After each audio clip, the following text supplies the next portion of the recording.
Hello, I apologize for the contrast here difficulty. Hopefully, we'll get that fixed between now and the next time I post. But I wanted to talk about this evening, this matter of fact, this evening's edition of CNN's AC 360, hosted by Anderson Cooper.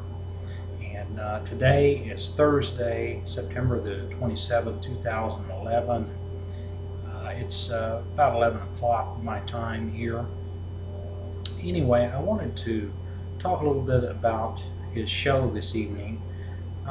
Tonight's guest included U.S. Senator John McCain from Arizona, and then also former Deputy National Security Advisor Francis Fragos-Townsend under the Bush administration, and then Newsweek writer and securities strategist and specialist, and one of the former members of the famed CIA bin Laden unit, Mr. Robert Baer, was on this evening, and they were talking, of course, about the attacks in Libya and the Middle East, and in particular North Africa there. And I'm having a hard time understanding why it is and how it is that our powers that be and those that are in the know, like Senator McCain, like Fran Townsend, and like Bob Baer, who continue to put the notion and the idea of these attacks on two things and two things only. One, of course, having to do with the online video trashing the Prophet Muhammad and the Nation of Islam, and then the other having to do with the pastor in Florida, Pastor Terry Jones, burning of the Quran, that these attacks somehow, that was the only thing that caused it. And they're just now, it's almost as if they're just now coming to terms with the fact that it was just more than that. But you knew, and I knew that it was something more. And it wasn't just those two things. Although they were part of it, they weren't all of it. And that, in fact, these attacks and the deaths of these four Americans were deliberate, and they were purposeful, and they were planned, and they were executed. And these four Americans were murdered in cold blood. They were murdered. They were, of course, had other things done to them that I won't mention here. But ultimately, they were murdered in cold blood. They had their lives taken away from them because somebody somewhere didn't like the cut of their jib for whatever reason. And I fail to understand, especially coming from a man with the background of Senator John McCain, okay? Going through what he went through in the prisoner of war camp in Southeast Asia, and the torture and the literal hell on earth that he went through for all those weeks and months and years on end. Okay? And the deliberate effects, cause and effect that it has on his life, what he went through, even now. Okay? Those many years ago, all those many years ago, what he went through. And then he has the temerity to say, well, I still think it still had something to do with just the burning of the Qurans and the video, this video. And that's it. And that's all really we need to investigate and look at and look into. Yeah, they were terrorist attacks. Yeah, they had something to do with it a little bit, but that's not really what we're focused in on here. We're focused in on this video and this pastor burning these Qurans. That's what we want to focus in on.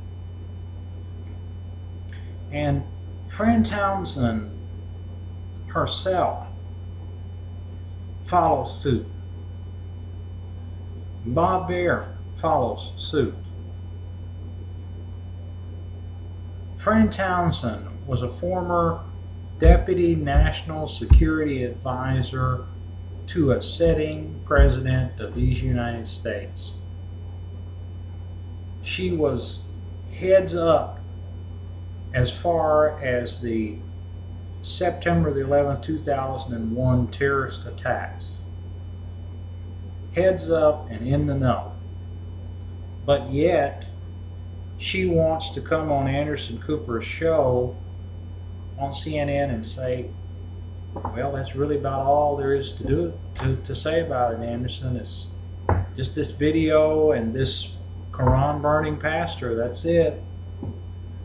Baer, whose sole and long task with the Central Intelligence Agency for these United States of America was to hunt down and either capture or kill Osama bin Laden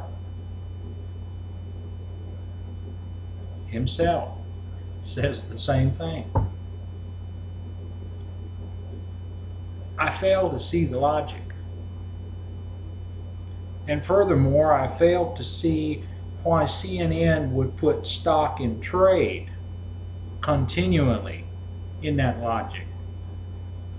Why Anderson Cooper himself would continue to put stock in trade in that logic in order to generate a news cycle.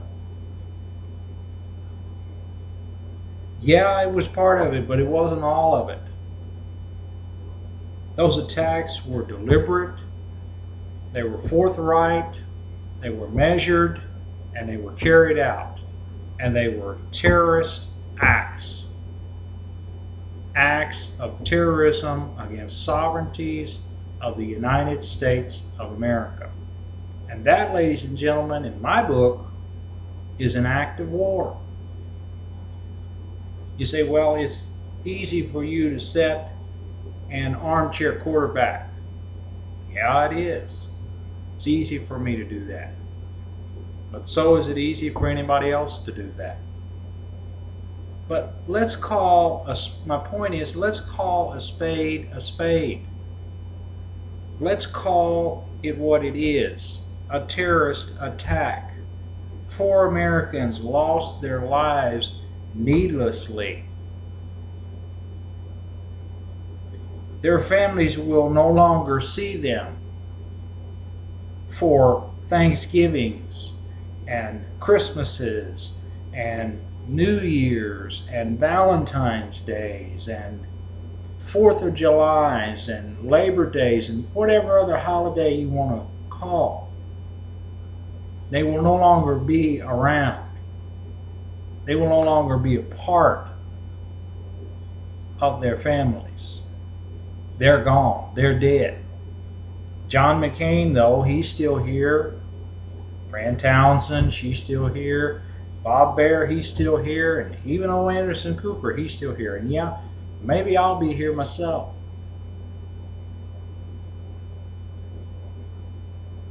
The point being is we need to wake up, folks. John McCain needs to wake up. He needs to come out of whatever slumber that he is in these days and get his head in the game and get to the nit grit or get out. It's that simple. It's that simple. There's no time anymore for goofy, happy, yippee skippy, zippity doo-dah moments in politics. No time for it, period, in governance. You either lead, follow, or get out of the way. It's that simple. And I fail to see and understand why it's so hard for John McCain to do this. What's the problem? And I fail most especially to see why it's so hard for friend Townsend and for Baer, given their backgrounds. It's so hard for them to call a spade a spade. What's the deal? What's the problem? Who are you afraid of? Who are you afraid of? Your own shadow? The guy next door? The gas station attendant? The newspaper boy? Who are you afraid of? What are you afraid of? And why are you in fear? What is the problem? Call a spade a spade. It's that simple. And that's all I got to say. Thank you.